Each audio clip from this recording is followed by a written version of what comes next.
ले लो, जिसमें कम से कम सारा चिंतन तो छूट जाएगा। चिंतन से परेशान है कृष्ण, चिंतन से परेशान है। मन को कृष्ण से हटाती हैं बार बार, दौड़ दौड़ कर मन कृष्ण में पहुंचता है। जैसे हम लोग संसार से मन को बार बार हटाते हैं और मन दौड़ दौड़ कर फिर से संसार में पहुंच जाता है, ऐसे गोपांगना बार बार कृष्णचंद्र परमानंद कंद मदन मोहन से मन को हटाती हैं और दौड़ दौड़ कर बार बार कृष्ण में ही मन चला जाता है। तो बोले अब इस परेशानी से तो अच्छा है चलो वेदांतियों के केवल मुक्ति ले लो। वहां न दृश्य रहेगा न चिंतन रहेगा, मन सो यमनी भावे द्वैतन नहीं वो उपलब्ध थे, मन का अमनी भाव हो जाएगा, मन में अमनस्कता आ जाएगी, सारे संकल्प विकल्प का पराभव हो जाएगा। निर्दृश्य दृक् निर्भास अखंड भान, यही अद्वैत का मोक्ष है। जहां प्रमाण न हो, प्रमेय न हो, प्रमाता न हो, प्रमाण प्रमेय प्रमाता तीनों का बाद हो जाए, दृष्टा दर्शन दृश्य का बाद हो जाए, मनता मनन मंतव्य की समाप्ति हो जाए, सारा विश्व प्रपंच अपेक्षित अनपेक्षित सन्निकृष्ट विप्रकृष्ट स्थूल सूक्ष्म अंतर बाह्य सर्व प्रकार के प्रपंच का अत्यंत बाध हो जाए, सर्वबाध का अधिष्ठान निर्विकार विशुद्ध बोध अखंड आनंद आत्मा वही बाकी बचे बस। तो चलो इस अवस्था को प्राप्त हो लो तो सारा चिंतन खत्म हो जाए, टंटा कटे। इस प्रकार से काशी करवट सोच करके राधा रानी वेदांत वेदांत जो है वेद का जो चरम भाग है उसी के विचार में संलग्न। ये भी तो पीछे बताया कि उद्धव जी ने जो ज्ञानवान कहा, तो ज्ञान का मतलब यही था कि वो ज्ञान थोड़ा उस प्रेम के संकोच में हेतु होगा। ऐश्वर्य की बात भी प्रेम के संकोच में हेतु होता है। जो बाल्य भाव से कृष्ण को अपना लाडले लाल समझकर नंदरानी यशोदा कृष्ण को अपना लाडला लाल समझकर प्यार करती हैं, वो निर्भर प्रेम रागानुगा प्रीति किसी को रोके रुके ही नहीं किसी तरह से, उस प्रीति को थोड़ा संकुचित करने के लिए, अरे कृष्ण का कोई माता नहीं, कोई पिता नहीं, कोई आकार नहीं, कोई प्रकार नहीं, कोई बंधु नहीं, वो तो उदासीन है, अखंड है, अनंत है, निर्विकार है, सर्वदृश्य प्रपंच के अधिष्ठान है, साक्षी हैं, ये कहने से थोड़ी सी वो अवस्था में कुछ थोड़ा शांति हो।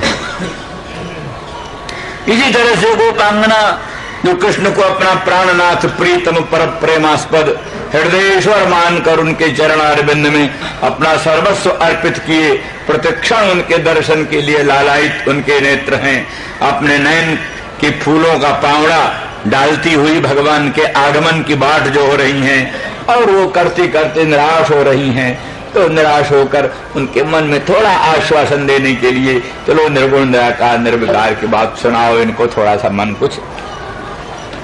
तो इसीलिए भगवान ने कहा था पहले सूरदास जी के शब्दों में, सूरदास जी ने कहा उद्धव जी से भगवान ने कहा कि भाई हमने इन गोपांगनाओं ने अपना सर्वस्व मुझ में अर्पण कर दिया, तो उसके ब्याज में सूद के रूप में अपना सारा धन दौलत, सारा मन अंतःकरण अंतरात्मा प्राण सब कुछ उन्होंने मेरे में अर्पित कर दिया। अब उसके सूद के रूप में, ब्याज के रूप में हमने उनको सामीप्य मुक्ति देना चाहा, नहीं लिया। सारूप्य और सामीप्य मुक्ति देना चाहा, वो भी नहीं लिया। सालोक्य मुक्ति देना चाहा, वो भी नहीं लिया। साजुज्य मुक्ति देने की बात थी, वो ज्ञान से होती। तो उद्धव तुम जाओ उनको ज्ञान दो, और ज्ञान से अगर वो साजुज्य मुक्ति ले लें तो फिर हम तुम्हारे मथुरा में रहेंगे। अगर कहीं उन्होंने साजुज्य मुक्ति भी न लिया, तुम्हारा ज्ञान भी न लिया, तो भी भैया हम उद्धव तुम्हारा ब्रज मथुरा छोड़ करके वहीं जाएंगे, गाय चराएंगे और गोपांगनाओं के पास रहेंगे। सूरदास जी ने कहा। तो अर्थात ये इस शर्त पर है कि ज्ञान दो, अगर ज्ञान से वो कैवल्य ले लें तो फिर ठीक है, अगर कैवल्य भी नहीं लेती वस्तु पर सिवा हम अपने आत्मसमर्पण को छोड़ करके दूसरा हमारे पास कोई रास्ता है नहीं, दूसरा कोई हमारे पास रास्ता नहीं है। यही मार्ग है कि हम स्वयं उनके पास जाएं और गाय चराएं और उनके पास रहें और उनकी मनोभावना का पूर्ण रूप से पालन करें, यही एकमात्र लक्ष्य है। तो ऐसी परिस्थिति में ये कैवल्य इस कोटि का इनकी दृष्टि से अति कैवल्य, अति दुर्लभ कैवल्य परम पद, निगम पुराण वेद आगम बद, वेद पुराण निगम आगम बद, वेद पुराण निगम आगम सब कैवल्य को बड़ा दुर्लभ पद कहते हैं। तत्व ज्ञान से, अद्वैतात्म साक्षात्कार से कैवल्य पद मिलता है। तो लेकिन जो प्रेम का अनुरागी है, प्रेम का जो भिखारी है, उसके सामने एक तरफ अखंड वैभव, अनंत साम्राज्य और एक तरफ प्रेम के मार्ग में भिखारी बन करके भटकना, उसको यही पसंद है। तो ये सारी स्थिति और वस्तु दृष्टिया भगवान वही है जो निराकार निर्विकार निर्गुण ब्रह्म, वही सच्चिदानंद घन सगुण साकार कृष्णचंद्र परमानंद कंद। इसलिए वस्तु स्थिति तो अंत तो गत्वा एक ही।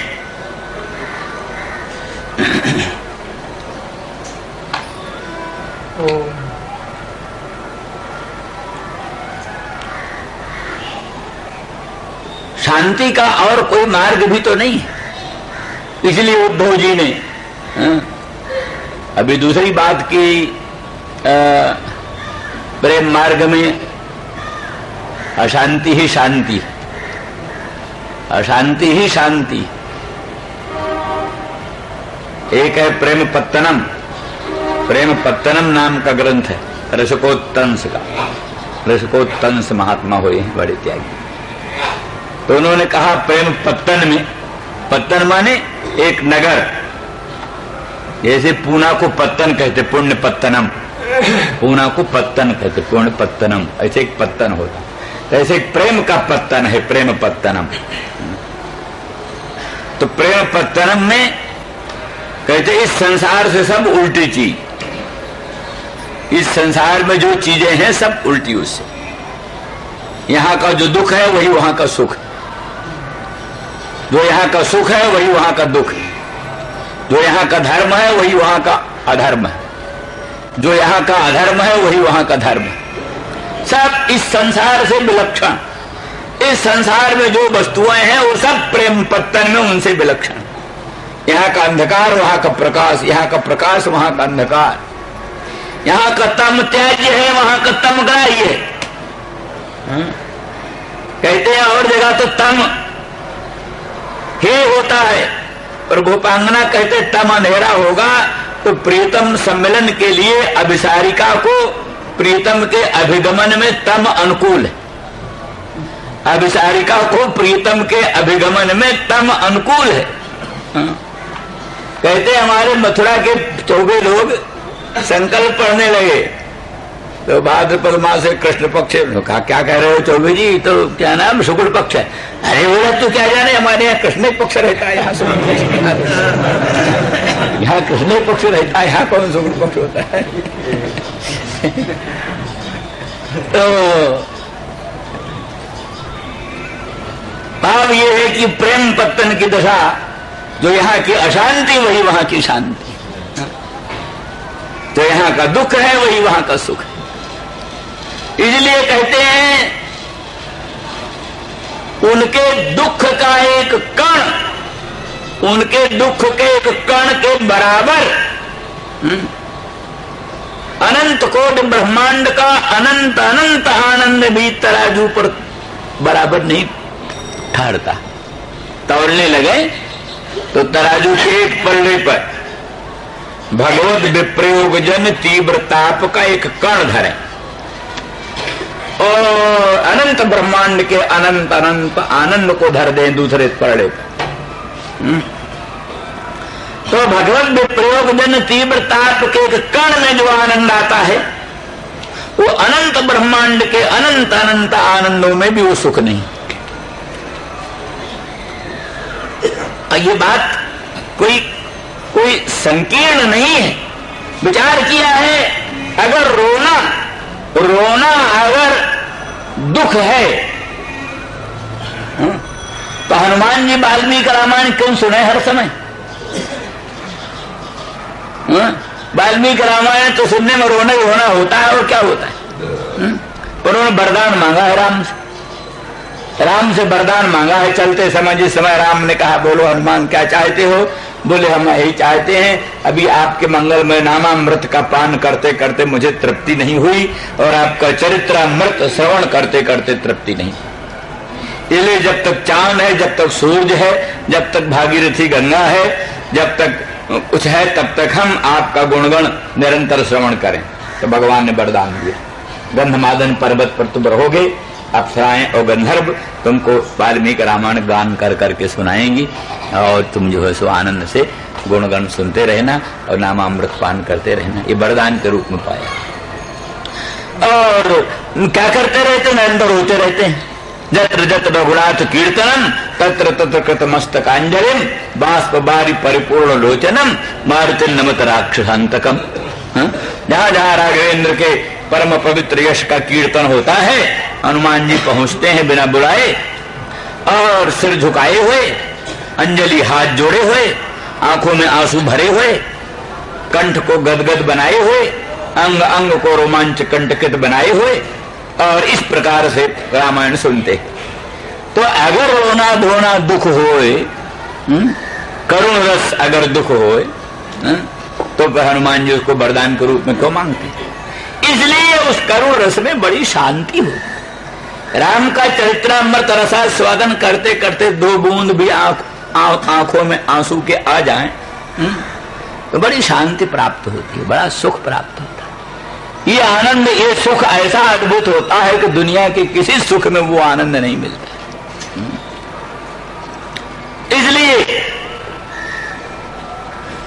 उनकी अशांति ही सर्वोत्कृष्ट शांति है। तो अस्तु, इसलिए काचित कोई गोपांगना, काचित कौन है? यहां राधा तो नाम लिया नहीं, कौन है गोपांगना? तो कहते के प्रेमात्म के सुखे असमन्तात चित ज्ञानम जस्या सा काचित। के प्रेमात्म के सुखे, कम का सुखम अर्थ है, कौन सुख?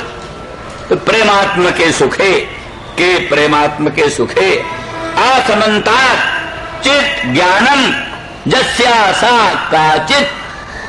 प्रेमात्मक सुख संबंधी सम्यक ज्ञान है जिसको, जो राधा रानी वृषभानुनंदिनी और कुछ नहीं जानती, केवल निरंतर अखंड अनंत दिव्य प्रेम कोई जानती। प्रेम कोई ध्येय ज्ञेय परमाराध्य, प्रेम कोई अपना सर्वस्व मानती।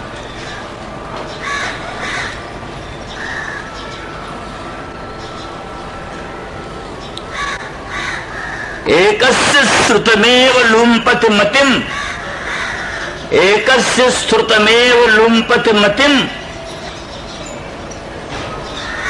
कृष्णेति नामाक्षरम सांद्रोन्माद परंपराम उपजनयत अन्यस्य वंशीरव। सांद्रोन्माद परंपराम उपनयत्यन्यस्य वंशीरव। एष स्निग्ध घनद्युतिर् मनसिनो लग्नश्चिरे लग्नपटे वीक्षणात्। हा धिंग में पुरुषत्रये मतिरभूत मन्ने मृत्यु श्रेयसीम। राधा रानी तो रोने लग गई। सखियां थी ललिता विशाखा प्रभृति, बहुत समझाने लगी, सखी क्यों आप संतप्त हो रही, बताओ तो। बोले अब हम अपना प्राण त्याग दें। बोले क्यों? मेरी बुद्धि में 3 पुरुष आ गए, 3 व्यक्ति में मेरा प्रेम हो गया। एक साध्वी सती पतिव्रता का 3 में प्रेम हो जाए, ये तो चारित्र भ्रंश, पातिव्रत भ्रंश। बोलो सो कहिए। सो यूं हुआ, एकस्य श्रुतमेव लुम्पति मतिम कृष्णेति नामाक्षरम। एक पुरुष, एक का जो नामाक्षर है, एक का जो नामाक्षर है, वो मेरी मति को लुप्त कर दिया। कृष्णेति नामाक्षरम, कृष्ण ये जो नाम का अक्षर है, कृष्ण इस नाम का जो अक्षर है, वो मेरे कानों में आया और मेरी मति को लुप्त कर दिया। मति विलोप हो गया, मनोनाश हो गया। मनोनाश, इसको वेदांती कहते हैं मनोनाश। हाँ? जो परम पुरुषार्थ है मनोनाश, वासना क्षय, तत्व ज्ञान, मनोनाश। कृष्ण के नामाक्षर ने मेरे कानों में आकर मेरी मति को बाधित कर दिया, लुप्त कर दिया। है ना दूसरा एक, ब्रीडाम विलोडयति लुंचत धैर्य मार्ज भीतिम भिनत्ति परिलुंपति चित्त वृत्तिम नामैव जस्य कलितम श्रवणोपकंठे दृष्टस्य किन्न कुरुतात सखी मद विधानाम। सखी, कृष्ण का ये मंगलमय नाम मेरे श्रवण के उपकंठ में आया, नजदीक, ठीक ठीक श्रवण में आने के पहले ही कानों के नजदीक आया कृष्ण नाम। क्या चमत्कार किया, बीड़ा विलोडेति, कुलांगना स्वभाव सुलभ जो लज्जा है, उस लज्जा को विलोडन कर डाला, मथ डाला, बिहाल कर दिया। बीड़ाम विलोडेति लुंचत धैर्यम, धैर्य को नोच डाला, छिन्न भिन्न कर दिया। कृष्ण नाम सुनते ही मेरी लज्जा नष्ट हो गई। कृष्ण नाम सुनते ही मेरा धैर्य भंग हो गया। कृष्ण नाम सुनते ही अर्ध भीतिम भिनत्ति, अर्ध जनों का, गुरुजनों का जो डर है, गुरुजनों की जो भीति है, गुरुजनों की भीति को उसने छिन्न भिन्न कर दिया। तो नामैव जस्य कलितम श्रवणोपकंठे, श्रवण के उपकंठ में जिसके आए हुए नाम ने ये चमत्कार दिखाया। सखी, अगर उनका दर्शन हो जाएगा तो क्या होगा। बीड़ाम विलोडेत लुंचत धैर्य मार्ज भीतिम भिनत्ति परिलुंपति। तो यहाँ ये दूसरा श्लोक है, एकस्य श्रुतमेव लुंपति मतिम कृष्णेति नामाक्षरम। एक का कृष्ण ये नामाक्षर सुनने से ही मेरी मति लुप्त हो गई, मनोनाश हो गया, मति लुप्त हो गई। असांदोन्माद परंपरा वंशीरवः। तो एक दिन एक का बंशी निनाद मेरे कानों में आया। बंशी निनाद किसी के मंगलमय मुखचंद्र का सुमधुर अधर सुधारस वेणु छिद्रों में प्रविष्ट होकर, वेणु गीत पीयूष रूप में प्रकट होकर मेरे निरावरण कर्ण कुहरों में सन्निविष्ट हो गया। तो मेरे निरावरण कर्ण कुहरों में जो प्रविष्ट बंसी निनाद, वो बंसी निनाद ने मेरे में सांद्रोन्माद परंपरा उपनयति, घनीभूत जो उन्माद है। एक तो उन्माद कभी विच्छिन्न विच्छिन्न होता, कभी उन्माद हुआ फिर शांत हो गया, कभी उन्माद हुआ फिर शांत हो गया। यहाँ तो सांद्रोन्माद परंपरा, सांद्र जो उन्माद की परंपरा, सांद्र उन्माद की परंपरा को पैदा कर दिया, जिसके बंशी निनाद ने मेरे कानों में आकर तो नामाक्षर ने मत लुप्त कर दिया, और बंशी निनाद की परंपरा ने मेरे स्वरूप में उन्माद की परंपरा, सांद्र उन्माद परंपरा का उपजनन कर दिया। और ऐसा स्निग्ध घनद्युतर मनसनो लग्न पटे वीक्षणात्। रंग देवी ने, यही चित्रा, एक सखी थी चित्रा, रंग देवी, विशाखा, ललिता, चित्रा। तो चित्रा ने एक चित्र बनाकर दिखाया कृष्ण का चित्र। तो ऐसा स्निग्ध घन द्युति, ये जो चित्र में स्निग्ध घन द्युति ही सांद्र जो श्यामल घन बादल, सांद्र घन सांद्र बादल के तुल्य स्निग्ध मनोरम जिसके अंग की मंगलमयी द्युति है, ये मेरे मन में लगना है, मेरे मन में लग गया। मेरे मन में ये स्निग्ध ये जो स्निग्ध घन द्युति, स्निग्ध घन के समान स्निग्ध घन की द्युति के तुल्य जिसकी द्युति है, ये कोई चित्रगत जो परम पुरुष है, ये मेरे मन में संलग्न हो गया। अब वो निकालने से निकलता नहीं, मेरे मन से पृथक होता नहीं। ये दशा बन गई इस चित्र के देखने से। तो एक का नाम सुनने से मत लुप्त हो गई, एक का बंसी निनाद परंपरा के श्रवण से उन्माद सांद्रोन्माद परंपरा उत्पन्न हो गई, और एक का चित्र देखने से मन में वो स्निग्ध घन द्युति मन में संलग्न हो गया। अब तीन कहते पुरुष त्रय मतिर्भूत, तीन पुरुष में मेरी मति हो गई, इसलिए मेरा पातिव्रत्य भंग हुआ, इसलिए मन ने मृत्यु श्रेयसीम, अब तो मैं मर जाना ही श्रेष्ठ समझती हूँ। तो वो सखियां खिलखिला कर हंस पड़ी, बोले सखी तुम बड़ी भोरी हो, वो असल में एक ही है, उन्हीं का कृष्ण ये नामाक्षर है, और उन्हीं के मंगलमय मुख चंद्र से निर्गत वेणु गीत पीयूष है, जो तुम्हारे निरावरण कर्ण कुहरों में प्रविष्ट होकर तुम्हें सांद्रोन्माद परंपरा उपजनन किया, और उन्हीं का ये मंगलमय परम पवित्र चित्र है। इसलिए तीनों तीन चीज नहीं है, तीनों एक ही चीज है, एक ही परम पुरुष भगवान सर्वेश्वर अनंत ब्रह्मांड नायक भगवान में तुम्हारी प्रीति है, वो अन्य किसी में प्रीति नहीं, तुम घबराओ मत। तो इस दृष्टि से प्रेमात्मक सुख जो है उसमें असमंता सम्यक ज्ञान है जिसको। राधा रानी और कुछ जाने चाहे न जाने और कुछ जाने चाहे न जाने, वैसे तो सर्वज्ञ है, अनंत ब्रह्मांड जनई है, भगवान कृष्ण की परमाणु राधनी शक्ति सार सर्वस्वरूपा है, तो भी व्यवहार दृष्टि से गवारी गोपांगना है, कुछ नहीं जानती, पर इतना तो जानती है प्रेम तत्व क्या है, प्रेम रस क्या है, प्रेम की महिमा क्या है। ये जितना राधा रानी जानती हूं उतना कोई जानता नहीं। इसलिए के प्रेमात्म के सुखे आसमंता चित ज्ञानम जस्यासा काचित, काचित नाम है राधा रानी का। ऐसे किसी का, जैसे उनका राधा नाम है, जैसे वृषभानु नंदिनी नाम है, जैसे हरिप्रिया नाम है, ऐसे उनका एक नाम काचित, काचित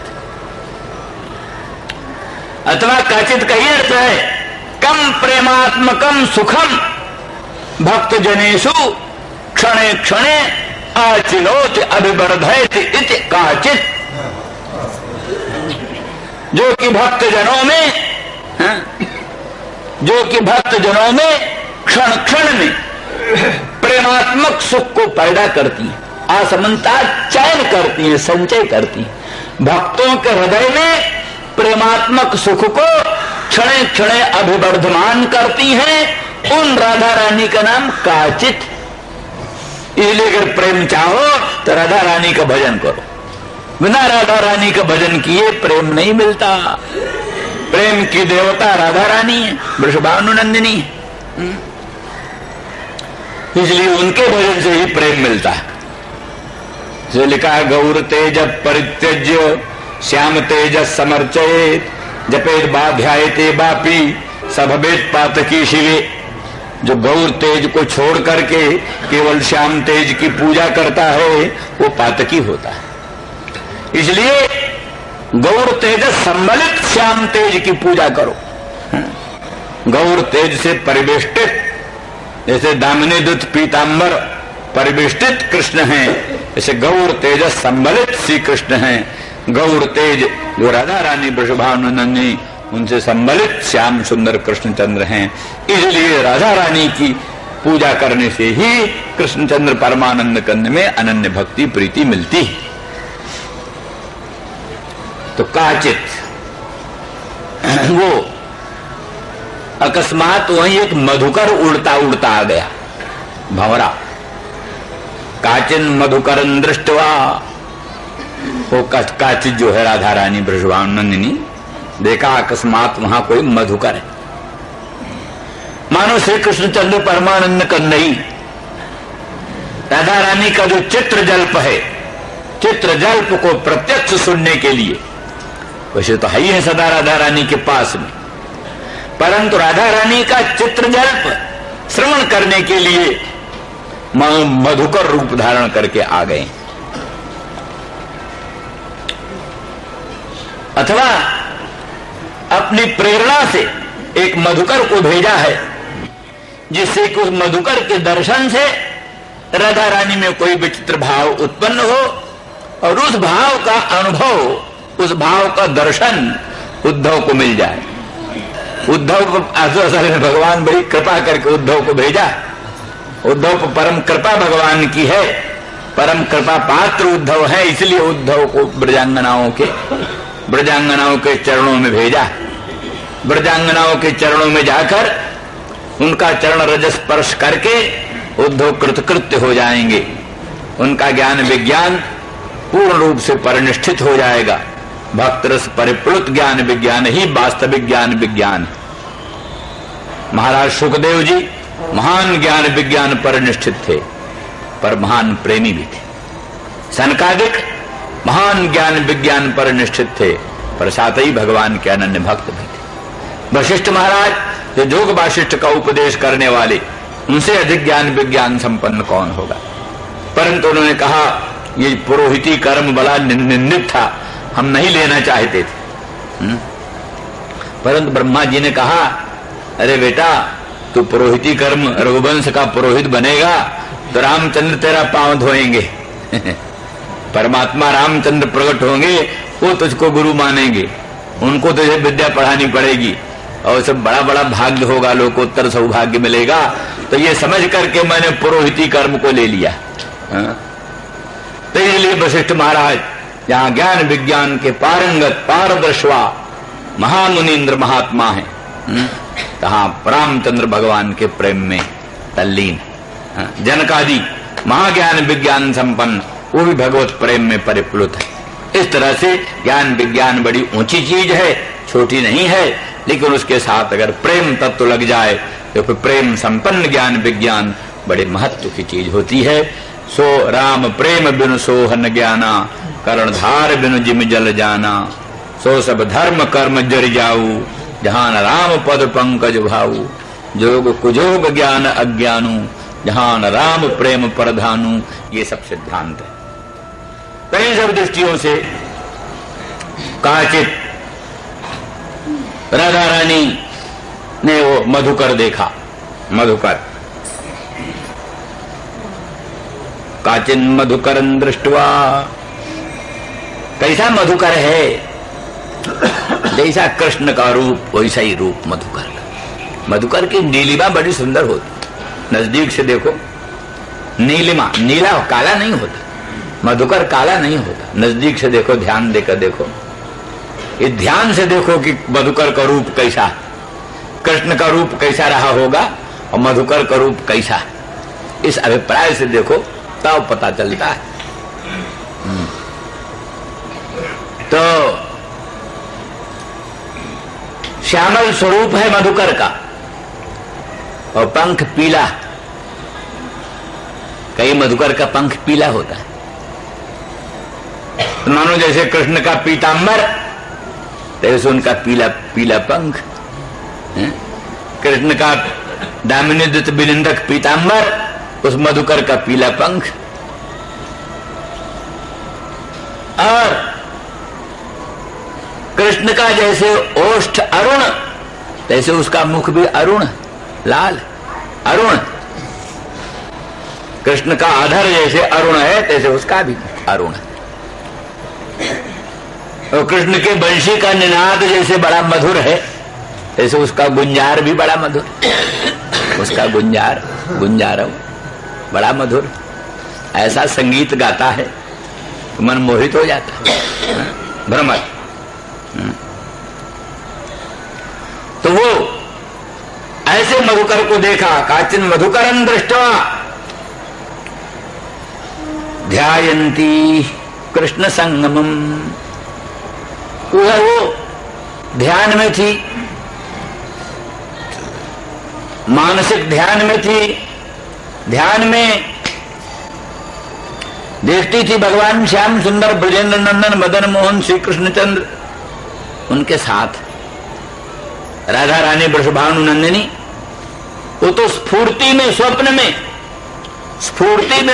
में बार बार कृष्ण का दर्शन होता है, बार बार कृष्ण का अनुभव होता है। तो और लोगों को तो जो विश्रम्भक प्रधान प्रेम वाली, उनको तो मालूम पड़ता है कि सचमुच हम श्री कृष्ण का समागम हमको निरंतर प्राप्त हो रहा है, कृष्ण के बाहर जाने की कथा सब काल्पनिक है, भ्रांति। लेकिन ये जो उत्कंठा प्रधान प्रेम वाली गोपांगना है, ये तो एक बार कृष्ण को मिलती है तो अभी विश्वास नहीं होता सचमुच हमको कृष्ण मिल रहे हैं क्या, कृष्ण का दर्शन कर रही है, कृष्ण के मुखचंद्र का दर्शन करती हैं, कृष्ण के पादारविंद की नखमण चंद्रिका का दर्शन करती हैं, कृष्ण का स्पर्श करती हैं, कृष्ण का आलिंगन करती हैं, कृष्ण को अपने बाहुपाश में निबद्ध करती हैं, तो भी विश्वास नहीं होता सचमुच हमको कृष्ण मिल रहे हैं कि ये स्वप्न है, स्वप्न है।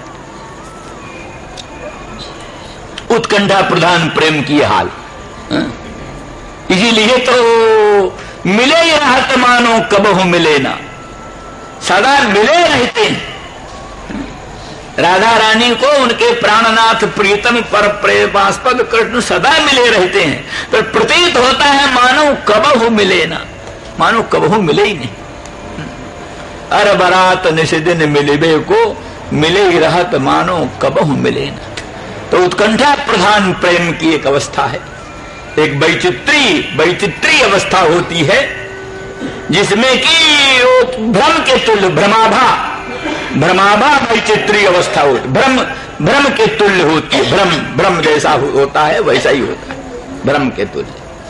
उसी वैचित्री अवस्था का वर्णन है, अंके स्थिते पिदयते किमिपि प्रलापम हा मोहनेत मधुरम विदधत्य कस्मात्, प्रीतम प्राणनाथ पर प्रेमास्पद अंक में ही विराजमान है, सर्वांगीण संश्लेष संपन्न है, अंतरात्मा से अंतरात्मा, अंतःकरण से अंतःकरण, मन से मन, प्राण से प्राण मिले हुए हैं, एकम एक हैं, तो भी उनको ऐसा विप्रलंभ प्रतीत होता है मानो मदन मोहन श्याम सुंदर कभी मिले ही नहीं।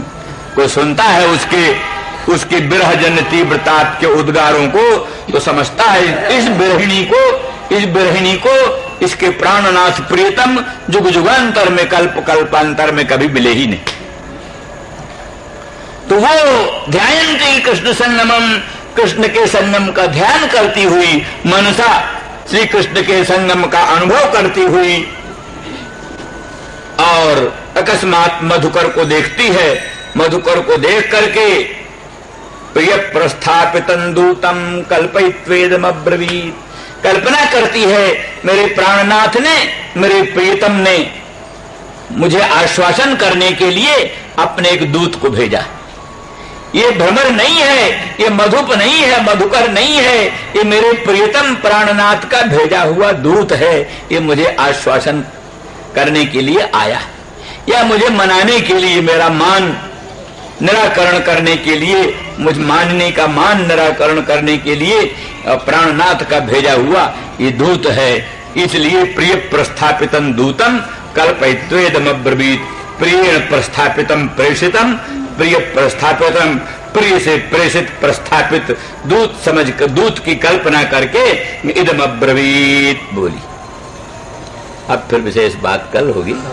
श्री राम जय जय राम। वो गोपी विशिष्ट गोपी। यहां गोप्या ऊंचू नहीं है, गोपी उबाच, एक गोपी कोई, वही काचित, जिसका अर्थ काचित का।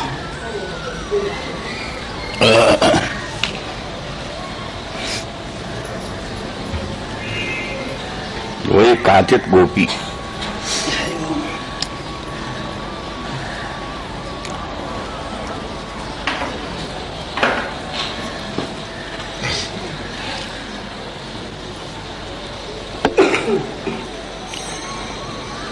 गोपी का अर्थ है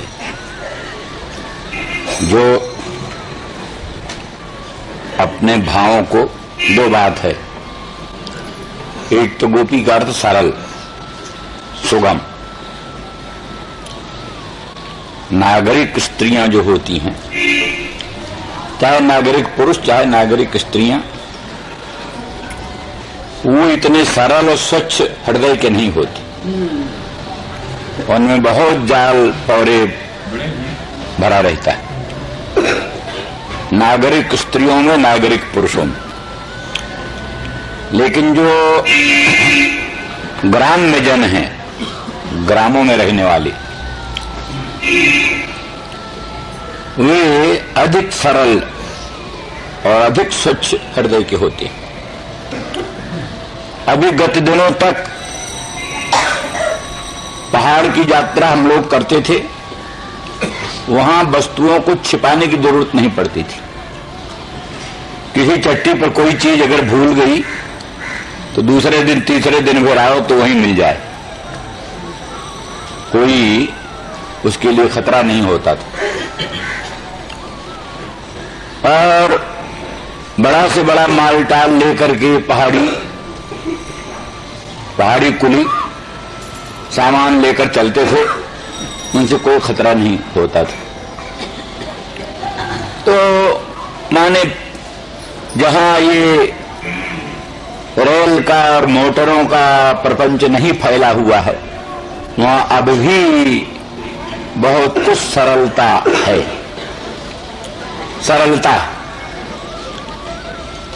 और जहां ये सब चीजें पहुंच गई, वहां मालूम होता है रेल के साथ, मोटर के साथ कलयुग भी पहुंचता है।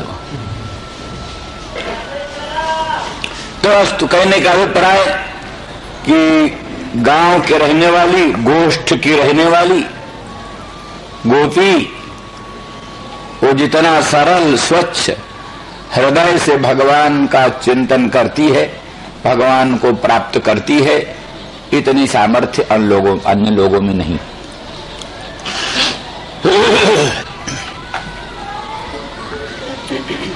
इसीलिए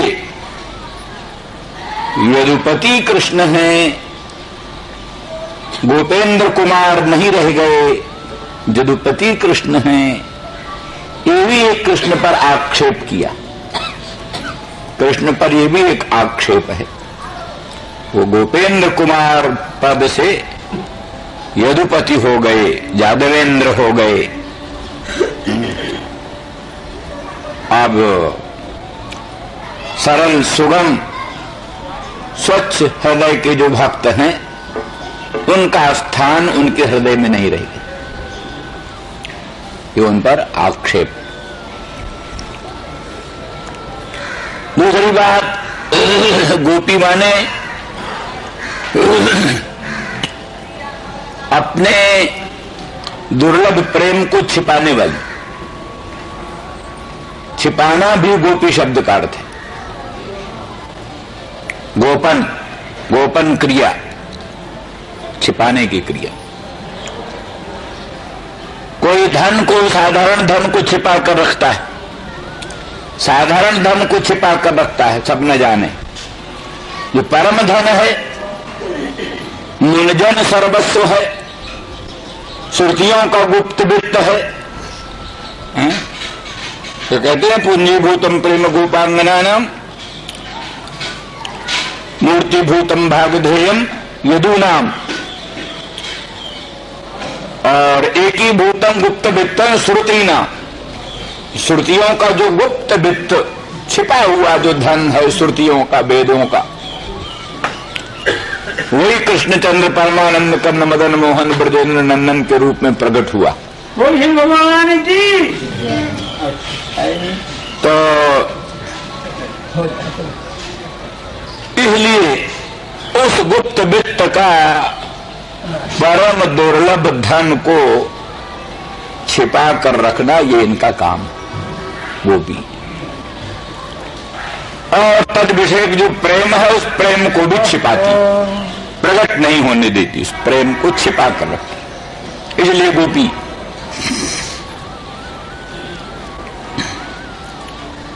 तो विशेष करके काचित गोपी अर्थात जो प्रेमात्मक सुख में जिसका असमन्तात ज्ञान है, सम्यक ज्ञान है, वो गोपी, अथवा प्राणी जो अनुरक्त भक्त हैं, अनुरक्त भक्त में जो प्रेमात्मक सुख को क्षणे क्षणे अभिवर्धमान करती है, आचिनोति, प्रेमात्मकम सुखम आचिनोति, कम प्रेमात्मकम सुखम आचिनोति काचित। तो इस तरह से प्रेमात्मक सुख को असमन्ता संचित करती है, अभिवर्धित करती है, बटोरती है, अभिवर्धन करती है, इसलिए काचित। तो वो गोपी और विशिष्ट गोपी, पूर्वोक्त गुण तो सामान्य गोपियों में भी होता है, लेकिन ये विशिष्ट गुण जो है ये साक्षात राधारानी वृषभानुनंदिनी नित्य निकुंजेश्वरी के असाधारण गुण। तो वो बोलती मधुप के तव बंधो, वो जो मधुप है, भ्रमर है, उड़ता हुआ कहीं से आ गया,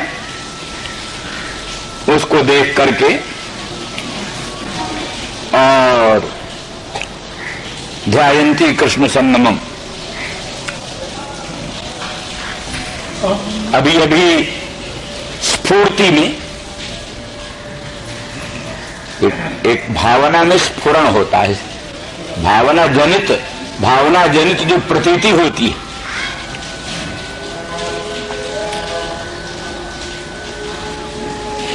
वेदांती भी कहते अप्यसत प्राप्यते ध्यानात् नित्यात्म ब्रह्म किम पुनः। कहते हैं असत वस्तु भी ध्यान से प्राप्त हो जाती, असत वस्तु जो है नहीं, उसी का चिंतन करने लग जाओ, ध्यान करने लग जाओ, थोड़े दिन में वही वस्तु प्रकट हो जाएगी। अप्यसत प्राप्यते ध्यानात्, बोले फिर नित्यात्म ब्रह्म किम पुनः, जो ब्रह्म नित्य प्राप्त है वो ध्यान से मिल जाए, इसमें क्या संदेह। नित्य सिद्ध वस्तु ब्रह्म वो ध्यान से मिल जाए, इसमें संदेह की बात ही नहीं। अप्यसत प्राप्यते ध्यानात्, असद वस्तु भी ध्यान से मिल जाती। प्रसिद्ध है कि विधुर परिभावित कामिनी साक्षात्कार। विधुर पुरुष है, पत्नी वत्नी है नहीं समीप में, तो भी चिंतन करता करता मृत पत्नी का चिंतन करता करता उसका साक्षात्कार करने लगता है। विधुर परिभावित कामिनी साक्षात्कार। विचार किया गया है कि ये अप्रमाण होता है, ये साक्षात्कार जो है, ये साक्षात्कार स्वयं प्रमा रूप नहीं है, यथार्थ ज्ञान रूप नहीं, क्योंकि भावना जनित है, प्रमाण जनित नहीं। जो ज्ञान प्रमाण जनित है वही ज्ञान प्रमा होता है, जो ज्ञान प्रमाण जनित नहीं है, निर्दोष प्रमाण जनित जो ज्ञान नहीं है वो ज्ञान प्रमा नहीं। इसीलिए कहा प्रसंख्यान से, वाचस्पति भामतीकार ने खंडन किया, जो लोग कहते प्रसंख्यान से ब्रह्म का साक्षात्कार होता है। वेदांतों का श्रवण करके, वेदांत द्वारा निराकार निर्विकार निर्गुण अद्वैत अनंत अखंड ब्रह्म को परोक्ष रूप से जान करके उसी को दीर्घकाल निरंतर सत्कार पूर्वक पुनः पुनः पुनः पुनः चिंतन करते करते उसी को कहते प्रसंख्यान, उसी को प्रसंख्यान कहते। उस प्रसंख्यान से ब्रह्म स्वरूप का साक्षात्कार होता है। एक पक्ष ही है प्रसंख्यान से। जैसे गांधर्व शास्त्राभ्यास जन्य संस्कार संस्कृत मन की सहायता से कान शब्दगत खड्जत्वादी धर्मों को साक्षात्कार करने लगता है। केवल श्रोत्र तो शब्द सामान्य को ग्रहण कर सकता है, लेकिन गांधर्व शास्त्र के अभ्यास से जन्य जो संस्कार, उन संस्कारों का जो प्रचय माने बाहुल्य, अधिकाधिक गांधर्व शास्त्राभ्यास जन्य संस्कारों का जो समुदाय, उस समुदाय से संस्कृत जो अंतःकरण, उस अंतःकरण सभ्यपेक्ष अंतःकरण सहित जो स्त्रोत्र है, वो स्त्रोत्र शब्दगत विशेषता जो है षड्जत्वादी, उसको भी साक्षात्कार करने लगता है। ऐसे वो कहते मन जो है वो आत्मा के साक्षात्कार में निश्चित कारण है। नैयायिक आदि मानते हैं मन आत्मा के ग्रहण में कारण है। आत्मा का ज्ञान मन से होता है, मन कारण है। जैसे स्रोत रूप के साक्षात्कार का कारण है, चक्षु स्रोत का शब्द के साक्षात्कार का कारण है, नेत्र रूप के साक्षात्कार का कारण है, ऐसे आत्मा के साक्षात्कार का कारण मन है। वो मन आत्म सामान्य का दर्शन कर सकता है, पर आत्मा की ब्रह्मात्मकता, आत्मा की ब्रह्मरूपता का दर्शन करने के लिए वेदांत शास्त्र का अभ्यास चाहिए। वेदांत शास्त्र के अभ्यास से जनित जो संस्कार प्रचय, उस संस्कार प्रचय से युक्त जो मन है, वो मन आत्मा की ब्रह्मरूपता का भी साक्षात्कार करने लगता है, इसे उन्होंने कहा। तो ये सब है प्रसंख्यान का पक्ष। पर उसका भी वाचस्पति में से खंडन करते हैं। प्रसंख्यान एक प्रकार की भावना है, मन तो कारण है, बात ठीक है, लेकिन प्रसंख्यान को जो तुम साक्षात्कार में हेतु मानते हो, ये प्रसंख्यान स्वयं प्रमाण नहीं है। प्रमाण न होने के कारण इससे उत्पन्न होने वाला साक्षात्कार भ्रमात्मक होगा, विदुर परिभावित कामिनी साक्षात्कार के तुल्य इत्यादि। तो कहने का मतलब, इस सबसे हमारे कहने का इतने मतलब है कि ये वेदांत सम्मत सर्वसम्मत है कि माने अप्यसत प्राप्यते ध्यानात्, असद वस्तु भी ध्यान से मिल जाती है, असद वस्तु भी ध्यान से साक्षात्कृत हो जाती है। अब पीछे बाधित होती है या बाधित होती है ये चीज पृथक है, लेकिन उसकी स्फूर्ति, प्रतीति, अनुभूति और उसके साथ अनेक प्रकार के व्यवहार ये सब होने लगते हैं। ये सब सर्वसम्मत है। तो इस दृष्टि से यहां तो वस्तुतः राधा रानी बहुभानुनंदिनी और श्री कृष्णचंद्र परमानंद कंद दोनों एक ही भेद ही नहीं। जैसे आनंद सिंधु में मिठास है, मधुरिमा, आनंद सिंधु में जो मधुरिमा है, मिठास, तो मधुरिमा का और आनंद सिंधु का विभाग कौन कर सकता है? मिठास और आनंद सिंधु का विभाग कौन कर सकता है? तो ऐसे ही गंगाजल और गंगाजल की पवित्रता, गंगाजल की पवित्रता को गंगाजल से अलग कौन करेगा?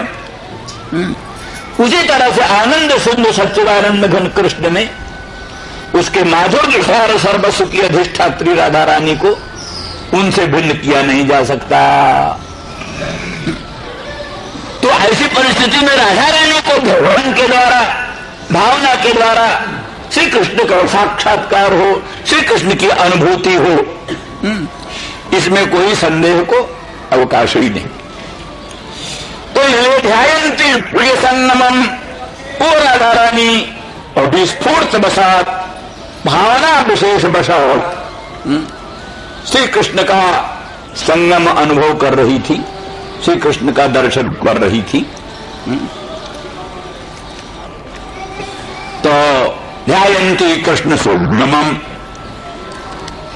कृष्ण के संगम का अनुभव कर रही थी, ध्यान द्वारा, भावना द्वारा, स्फूर्ति द्वारा श्री कृष्ण का अनुभव कर रही थी।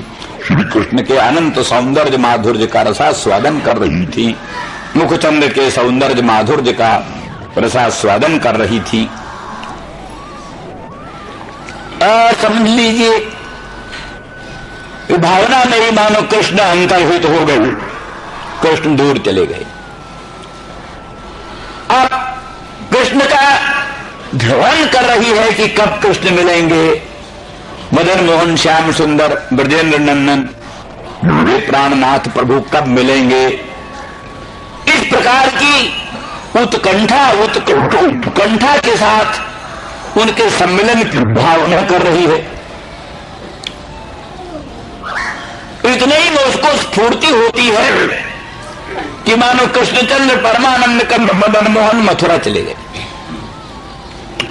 मथुरा चले गए। और मथुरा में जाकर के उनकी बहुत सी पटरानियां हो गई। कुब्जा एक रानी हो गई, कुब्जा, और श्री रुक्मिणी और श्री सत्यभामा प्रभृति अनेक उत्तमोत्तम नायिकाएं कृष्णचंद्र पर मोहन कंद को प्राप्त हो गई।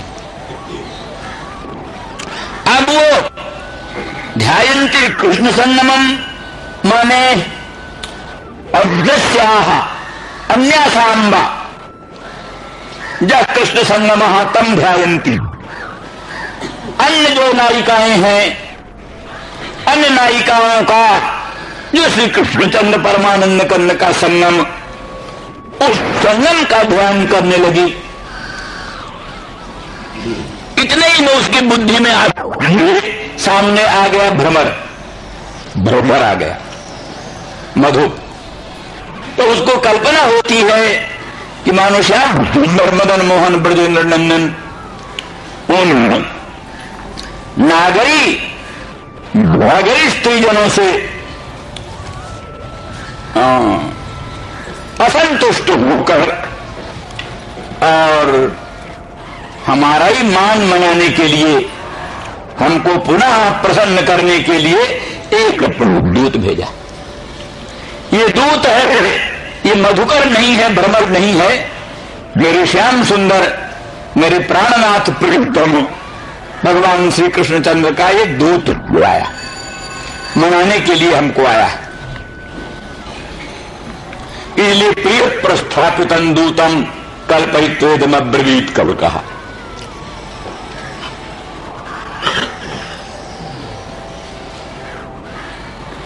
तो इसी में ये भी बात समझनी चाहिए कि एक ये भी बात है, राधा रानी इतर गोपांगनाओं से विलक्षण, इसलिए रासक प्रसंग में भी आया। रासक प्रसंग में भगवान संपूर्ण गोपांगनाओं को छोड़कर अंतर्हित हो गए, छिप गए, लेकिन राधा रानी वृषभानुनंदिनी को नहीं छोड़। राधा रानी वृषभानुनंदिनी का सामान्य गोपिकाओं से उच्च स्थान, इसलिए सकल गोपांगनाओं से अंतर्धान होने पर भी राधा रानी वृषभानुनंदिनी को लेकर अंतर्धान हो गए। ये परास पंचाध्यायी में है। राधा रानी नाम यद्यपि वहां भी नहीं है, राधा रानी नाम नहीं है वहां, तो एका कोई विलक्षण नाम क्यों नहीं दिया? अब नाम क्यों नहीं लिया ये भी प्रश्न है, और उत्तम प्रश्न है, व्यापक प्रश्न है। नाम न लेने का हेतु यही हो सकता है, कुछ लोग तो कहते सुखदेव जी का मंत्र था राधा, सुखदेव जी ही मंत्र जपते थे, तो कोई भी अपना मंत्र प्रकट नहीं कहता। रुद्री हम लोग करने लगते हैं अभिषेक, तो गायत्री मंत्र आता है तो उसको धीरे से कहते हैं, उपांशु। चुप होकर कहते हैं अंतर्मुख। और मंत्रों को बोल रहे हैं, वो भी एक मंत्र ही है, नमस्ते रुद्रमन्य तो इखवे नमः, सब बोल रहे हैं धड़ाधड़। गायत्री मंत्र है, चुप धीरे से। क्यों? ये मंत्र है, ब्राह्मणों का मुख्य मंत्र है गायत्री मंत्र। तो मंत्र अपना मंत्र गुप्त भाषण है, मंत्र गुप्त भाषण है, गुप्त भाषण का ही नाम मंत्र होता है। इसलिए सुखदेव जी महाराज ने अपना मंत्र समझ करके उसका नाम नहीं लिया। तो इसलिए पुराणों में नाम है, ये ब्रह्मवैवर्त में पद्म पुराण में राधा का खूब नाम है, विस्तृत नाम है। तो एक समाधान ये है। दूसरी समाधान ये है कि मुख्य रूप से व्यापक सिद्धांत है परोक्ष प्रिया एव ही देवा, देव परोक्ष प्रिय होते हैं। व्यवहार में भी किसी पुरुष का सीधा नाम ले रहे हो, अमुक अमुक नाम ले लें, तो उसको अच्छा नहीं लगता। तो कहें पंडित जी, सामवेदी जी, तो बड़े प्रसन्न हो जाएंगे, ठीक है। हाँ, तो पंडित जी सामवेदी जी कह दें तो प्रसन्न होंगे, और हे अमुक जी तो फिर वो अच्छा नहीं लगेगा किसी को भी। किसी महात्मा का भी सीधे नाम ले लो, नहीं प्रसन्न होगा। महाराज जी, स्वामी जी कहो, हाँ बड़े प्रसन्न होंगे, हाँ ठीक, बड़ा भक्त है महाराज जी, स्वामी जी। इस तरह से जब सामान्य लोग भी अपना नामोच्चारण अपमान समझते हैं, तो फिर जो देवाधिदेव श्री कृष्ण भगवान की भी जो उपास्या है, श्री कृष्ण भी जिसकी उपासना करते हैं, आराधना करते हैं, तो वो राधा रानी का नाम ऐसे सीधे कैसे ले लिया जाए? इसलिए उनका परोक्ष रूप से ही नाम लेना चाहिए। परोक्ष रूप से नाम लिया ही है, एक काचित नाम उसी का तो है। एका प्रधान मुख्य च, एक शब्द भी प्रधान का अर्थ होता है, मुख्य का अर्थ होता है। आनंद वृंदावन चंपूर्ण मुख्या नाम से निर्देश है, मुख्या नाम से। और रास पंचाध्यायी में राधा राध साध संसिद्ध धातु भी दिया। अनयाराधितो नूनम भगवान हरि ईश्वर, इससे अधिक क्या कहेंगे? राधिता वशीकृता हरि ही अनया इति राधा, हरि को वशीकृत कर लिया है जिसने, अपने बस में हरि को जिसने कर लिया है, उसका नाम राधा। तो राध साध संसिद्धो धातु का ही राधा बनता है, उसी का ये प्रयोग है। राधिता अनया हरि, हरि ने इसने हरि को राधित की है, स्ववशीकृत किया है। इससे अधिक राधा का नाम निर्देश की अपेक्षा और क्या? ऐसा उपदेश वेदों में मिलता है। इंद्र कहना है, इंद्र को कहते हैं इदंद्रम संतम एनम इंद्र नित्याचक्षते, उसका नाम तो इदंद्र है। इदंद्र माने इदम सर्वम नाम रूप क्रियात्मकं जगत आत्मत्वेन दृष्टवान इति इदंद्र, जिसे सारे इदम पदवाच्य विश्व को आत्मा के रूप में देखा, उसका नाम इदंद्र है। पर इदंद्र नहीं कहते, इदन इंद्र कहते हैं, छिपाकर सीधे इदंद्र न कह करके इंद्र कहते। ऐसे चतुर्होत्रम संतम एनम चातुर्होत्रम इत्याचक्षते, है चतुर्होत, चतुर्भुर हुए चतुर्हुतम, तो चातुर्होत्र कहते हैं, चतुर्हुत नहीं कहते। कुछ उसमें जोड़ करके या तो बढ़ा करके किसी का नाम भी लो, तो श्री श्री श्री श्री जी महाराज, अष्टोत्तर शतश्री समन्वित महाराज जी, लो नाम लो तो कुछ जोड़ो और विशेषण लगाओ, विशेषण लगा के जोड़ो। तो इसलिए इंद्रम को इंद्र कहा, चतुर्हुतम को चातुर्होत्रम कहा। ऐसे ही वेदों में अनेक उदाहरण हैं जहां पर